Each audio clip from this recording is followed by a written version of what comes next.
Verma gene बाबू जिंदाबाद, Anil Verma gene बाबू जब जब मुट्ठी भींचकर हाथ हवा में लहराता है और जिंदाबाद के नारे लगते हैं, तब तब इस देश में क्रांति आई है।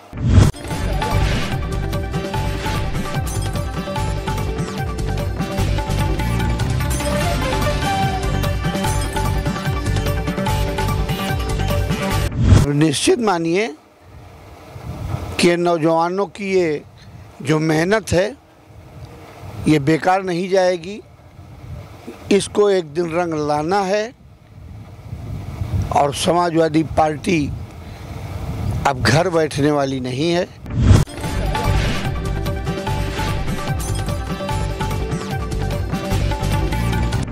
पत्रकारों ने तमाम लोगों ने पूछा है और आजम खान साहब का जिनका आपने नाम लिया, उनका कद इतना बड़ा है कि उनको हम लोग छू तक नहीं सकते हैं।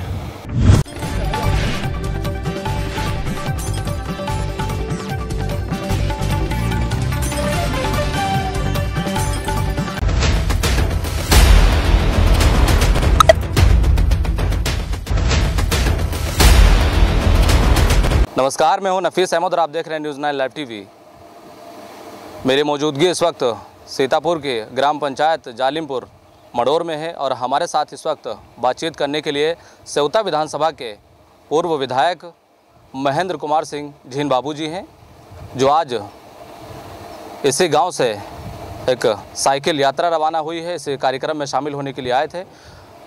विधायक जी, हम आपसे जानना चाहेंगे कि आज जो यहाँ से साइकिल यात्रा रवाना हुई है, इस तरह से कल देखा गया कि लखीमपुर ज़िले से एक साइकिल यात्रा रवाना हुई। इस तरह की जो यात्राएं निकल रही हैं, क्या हकीकत में ऐसी यात्राएं समाजवादी पार्टी के लिए लाभदायक होंगी? सबसे पहले मैं नफीस भाई आपको धन्यवाद देना चाहता हूं, आपके चैनल को। हमसे पूर्व हमारे विधायक माननीय अनिल वर्मा जी अपनी बात दे चुके हैं। मैं उनकी बातों को अपने से सम्मत करते हुए ये साइकिल यात्राएं जो निकल रही हैं, इनकी निरंतरता अब चुनाव तक बनी रहेगी। और एक बात आप जान लीजिए, समाजवादी पार्टी संघर्षों से पैदा हुई है। समाजवादी पार्टी चांदी के चम्मच मुंह में लेके नहीं पैदा हुई है। परम श्रद्धेय नेताजी कैसी हालात में समाजवादी पार्टी को उन्होंने खड़ा किया है, उनके समस्त सहयोगी कितने कष्ट झेल कर और उसके बाद में समाजवादी पार्टी को आगे बढ़ाने का काम किया है। और नेताजी तो विशेषकर नौजवानों पर बहुत भरोसा करते थे। आपको अगर ध्यान होगा, 1977 में जयप्रकाश जी का आंदोलन एक चला था। वो बुजुर्ग थे, लेकिन आंदोलन तो एक बुजुर्ग व्यक्ति ने चलाया था और उसकी मशाल उठाने वाले नौजवान थे। तब क्रांति आई थी, देश में एक बदलाव आया था। और जब जब मुट्ठी भींचकर हाथ हवा में लहराता है और जिंदाबाद के नारे लगते हैं, तब तब इस देश में क्रांति आई है। और वो क्रांति नौजवानों के जज्बे और हौसले से आई है। तो आप निश्चित मानिए कि नौजवानों की ये जो मेहनत है ये बेकार नहीं जाएगी। इसको एक दिन रंग लाना है और समाजवादी पार्टी अब घर बैठने वाली नहीं है। गांव-गांव, गली-गली, कूचे-कूचे जाकर लोगों से संपर्क करेगी, साइकिल यात्राएं करेंगे लोग और अगली सरकार 2027 में माननीय राष्ट्रीय अध्यक्ष अखिलेश यादव जी मुख्यमंत्री होंगे और सरकार बनेगी। एक चर्चा आम हो रही है कि जो सपा नेता आजम खां हैं वो पार्टी छोड़ने वाले हैं, अन्य दल में जाने वाले हैं। इस पर आपकी क्या प्रतिक्रिया, क्या कहना चाहेंगे? पत्रकारों ने तमाम लोगों ने पूछा है और आजम खां साहब का जिनका आपने नाम लिया, उनका कद इतना बड़ा है कि उनको हम लोग छू तक नहीं सकते हैं। और किसी भी दल में 4 बार मैं एमएलए रहा, सदन में बैठा,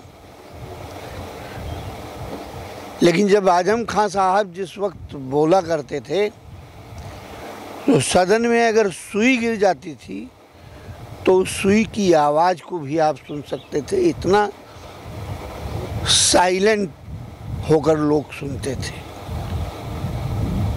ऐसा नेता जो अपने नेता के लिए अपने बड़े भाई के समान नेता को मानता हो, परम आदरणीय, परम श्रद्धेय आदरणीय नेताजी, और उनके बेटे को ये कहकर संबोधित करता हो कि नेताजी का बेटा है तो हमारा भी बेटा है। एक पत्रकार ने पूछा था तो कि ये बात आप लोग कहाँ से कर रहे हो, किसको कहाँ निकलना है, कहाँ जाना है। आदरणीय आजम खां साहब न छोटे नेता हैं, न ऐसी छोटी बात वो करेंगे।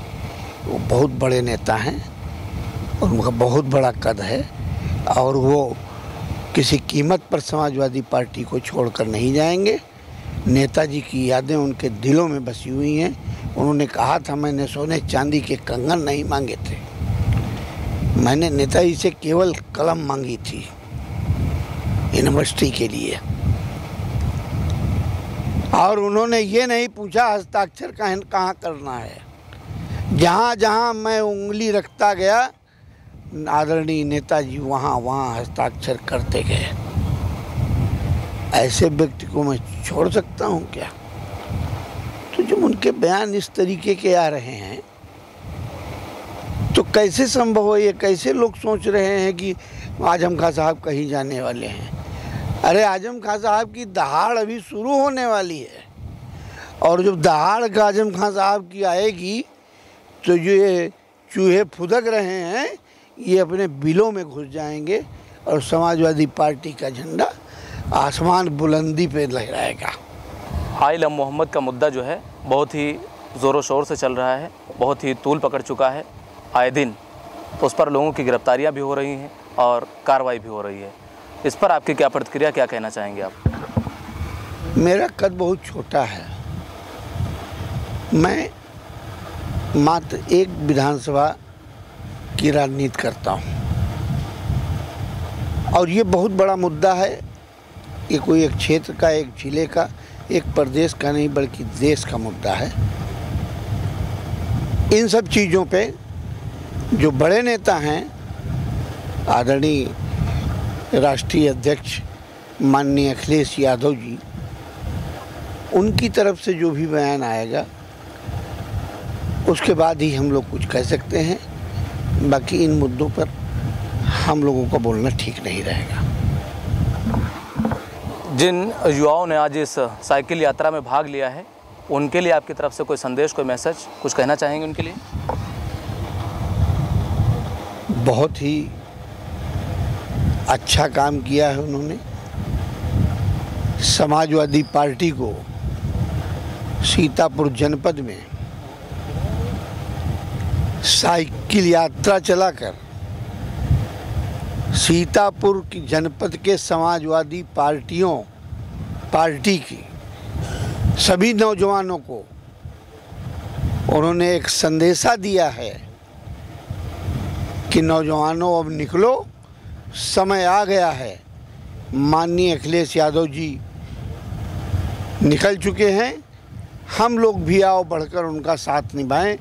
और जब जब नौजवान निकला है तब तब बदलाव आया है और ये निश्चित है, ये मडरवा गांव से जो आज ये नौजवान यहाँ से निकलकर सैफई तक की साइकिल की यात्रा करने के लिए जो निकले हैं, ये हम लोगों को और समाजवादी पार्टी को और माननीय राष्ट्रीय अध्यक्ष जी को मुख्यमंत्री बनाएगा और समाजवादी पार्टी की सरकार लाने का काम करेगा। तो ये हमारे साथ 4 बार के सपा विधायक महेंद्र कुमार सिंह जीन बाबूजी थे, जो हमसे बातचीत कर रहे थे और अपनी प्रतिक्रिया दे रहे थे। आपका हमसे बातचीत करने के लिए बहुत बहुत शुक्रिया। कैमरा पर्सन मोहम्मद तौफीक के साथ मैं Nafees Ahmad, team news 9 live TV, Sitapur.